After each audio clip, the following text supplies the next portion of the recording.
Muy bien, entonces vamos a conocer los principales hitos y personajes de la inteligencia artificial. Para el año 1901 aparece un personaje llamado Arthur Samuel. Vamos a ver qué hizo este personaje. Samuel era un hombre modesto y la importancia de su trabajo fue reconocida extensamente solamente después que se retiró de la compañía IBM en 1966. ¿Sí? Fíjense que cuando él termina toda su vida laboral es que se le reconoce todos sus aportes. Samuel fue un pionero en el desarrollo de la investigación de la inteligencia artificial. En esos momentos eran muchas teorías y postulados, pero no tenían modelos concretos funcionales. Y Samuel aportó muchísimo a los estudios investigativos de la inteligencia artificial. Samuel tuvo una gran influencia en gran medida en el sistema de construcción de las computadoras de IBM para esa época. Recuerden que IBM fue la compañía que introdujo por primera vez el concepto de personal computer o computadoras personales. Otro de los grandes propulsores del uso de inteligencia artificial, este personaje, Alan Turing, 1912. Alan Turing fue un matemático, lógico, científico de la computación, amante de la criptología y un filósofo de origen británico. Es considerado uno de los padres o precursores de la inteligencia artificial o de la computación moderna. Alan Turing diseñó una máquina que podía convertir en ceros y unos cualquier información que se le introdujera.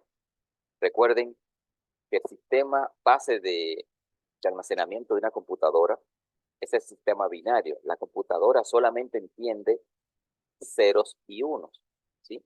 Y ya eh, Alan Turing había diseñado una pequeña máquina que hacía conversiones a este formato.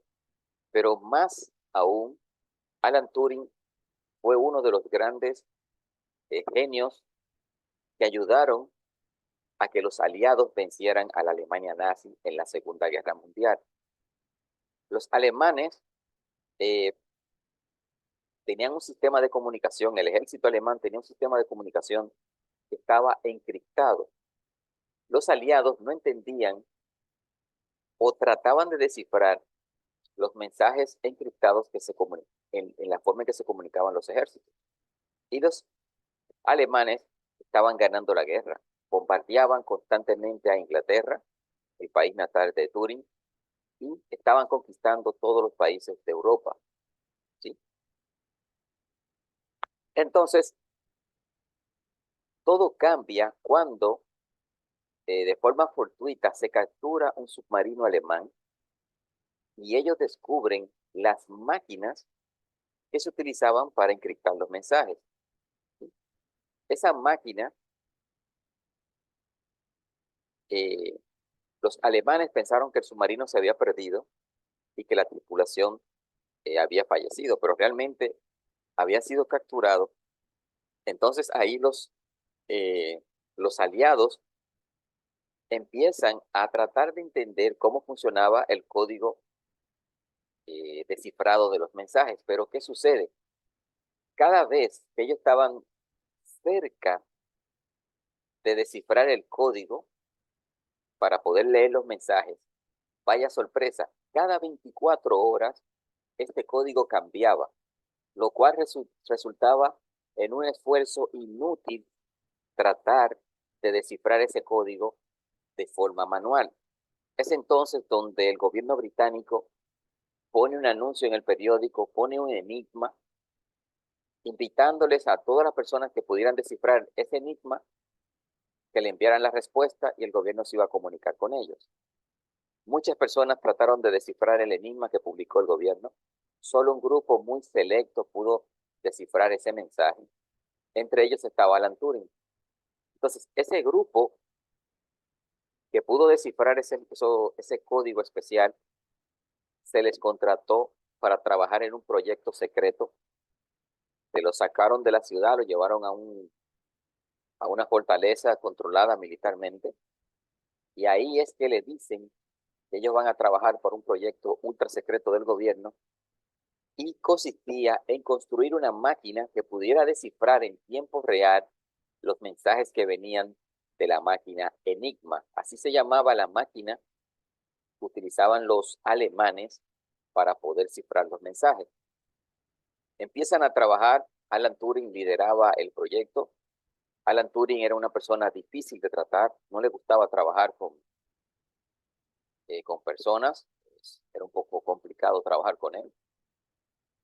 Y el proyecto empieza a funcionar. A los 9 meses, cuando ya eh, la máquina no arrojaba los resultados esperados, el gobierno estaba a punto de cerrar el proyecto porque no estaba viendo resultados. El grupo liderado junto con Alan Turing logran descifrar los mensajes, los primeros mensajes de forma automática. Esa máquina que se construyó se llamaba el Coloso y era una máquina que de forma automática recibía el mensaje cifrado y lo descifraba. Con esto ya los aliados podían saber los planes del ejército alemán y empezaron a tomar ventaja de esas informaciones. Ya sabían dónde iban a estar los submarinos, dónde iban a atacar. A veces tenían que dejar que las cosas pasaran para que los alemanes no descubrieran que ya se entendían los mensajes. Otras veces ellos sabían dónde estaban los submarinos y los hundían. Era algo tan secreto que en una ocasión ellos descifraron un mensaje donde los alemanes pretendían hundir un barco, y ellos ya sabían la fecha y la hora en que iban a atacar. Y uno de los tripulantes de ese barco era hermano de uno de los técnicos que trabajaron en la máquina. Y el técnico intentó eh, advertirle a su hermano, pero no se lo permitieron y lo encarcelaron durante un tiempo para que no pudiera hablar.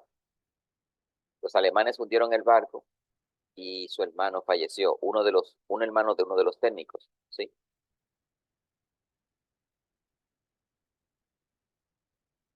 Alan Turing, como le decía, era una persona un poco difícil. Él tenía la rareza de que todas las noches él salía de forma oculta del complejo militar y las autoridades empezaron a investigar, a determinar si él era un doble espía que estaba sacando información del complejo, porque se les había dicho de que no podían salir bajo ningún concepto del complejo. Empiezan a seguirlo de forma secreta y vaya sorpresa que se llevan cuando ellos piensan que han atrapado al espía, pero cuando descubren por qué Turing sale todas las noches, sería una gran conmoción. Alan Turing era homosexual y salía de noche a satisfacer sus necesidades. Ser homosexual en esa época era peor que ser un criminal o un asesino de niños, ¿sí?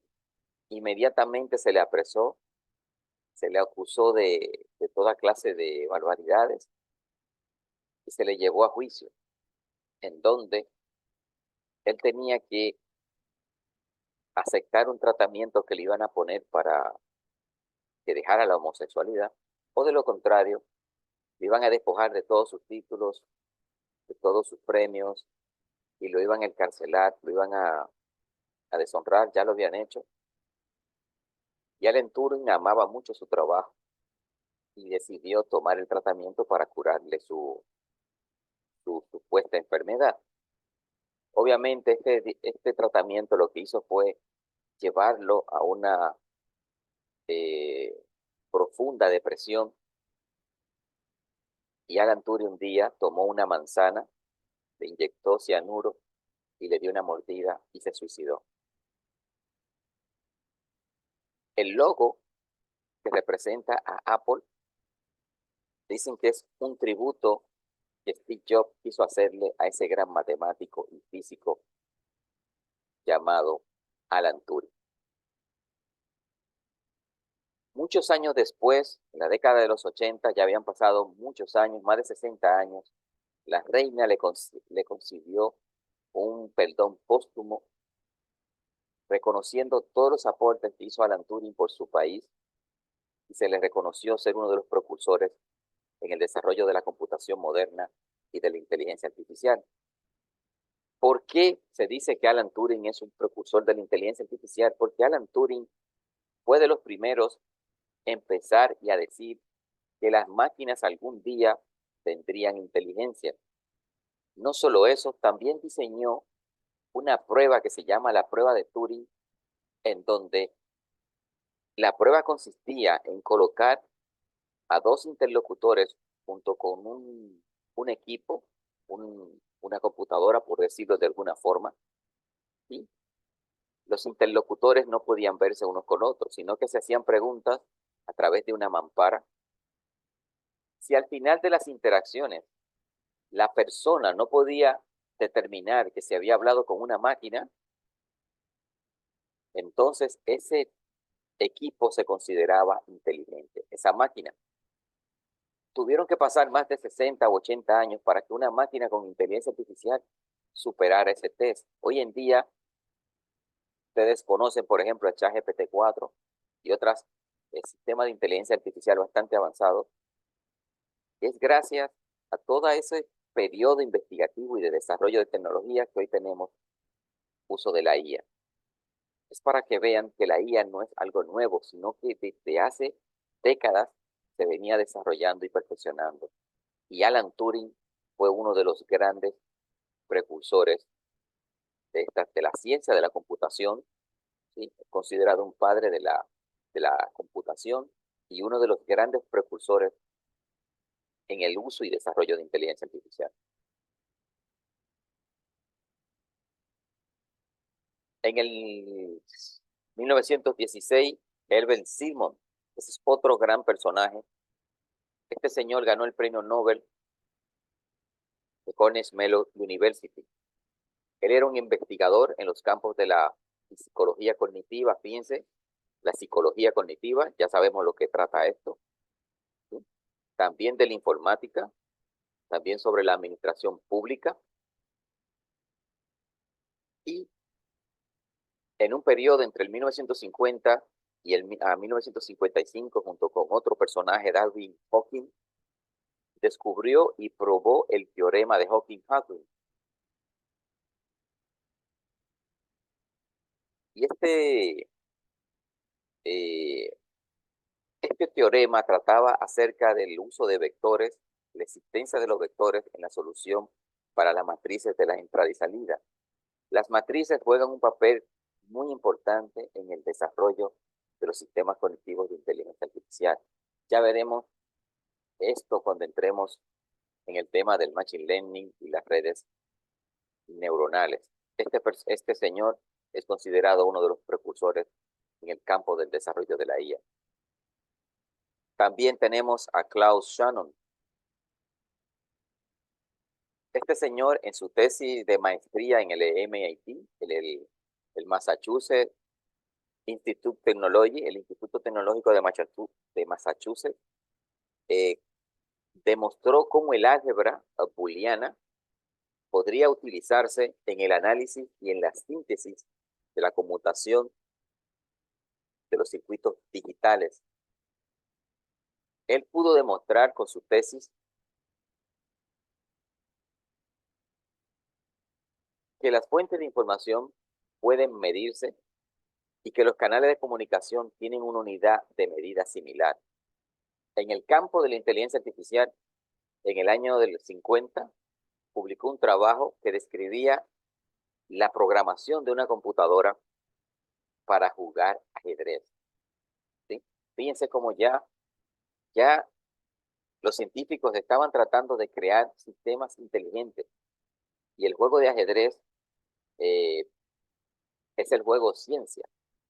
Y a una computadora ya verán por qué luego se le hace tan fácil jugar ajedrez y aprenderlo a jugar, Tanto así que una máquina, ya lo veremos un poco más adelante, venció a uno de los más grandes campeones de ajedrez que ha dado el mundo.